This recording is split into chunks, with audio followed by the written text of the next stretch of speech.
Hi guys! Welcome back sa ating YouTube channel.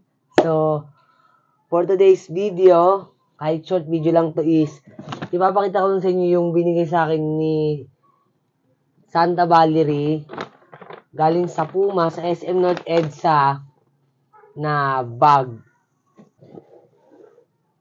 SpongeBob Puma na bag. So, lately, nung nag-search ako sa online, nung nag-my day ako ng SpongeBob shoes, may nag-chat sa akin, and then, nagkaroon na pala ng collaboration si Puma with SpongeBob. Also, nagkaroon din siya ng collaboration with Curline Makeup, and then, ano pa ba? Sa Chat Time Milk Tea. Ang dami ng collaboration ng SpongeBob. So, papakita ko sa iyo. Ready na ako kayo.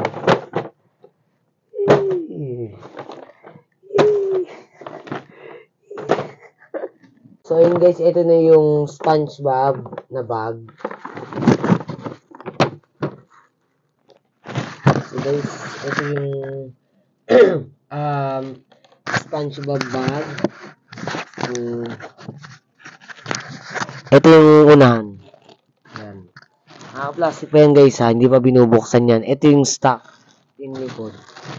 So, buksan natin.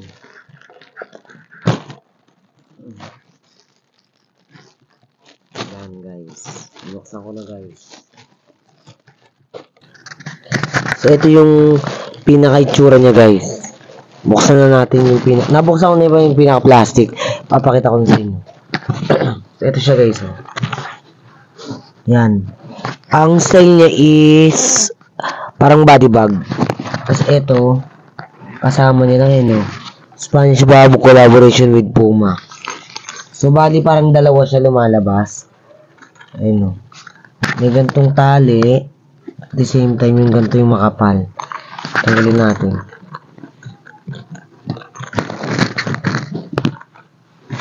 Yan. Parang ganyan yung lumalabas guys o. Parang po Christmas.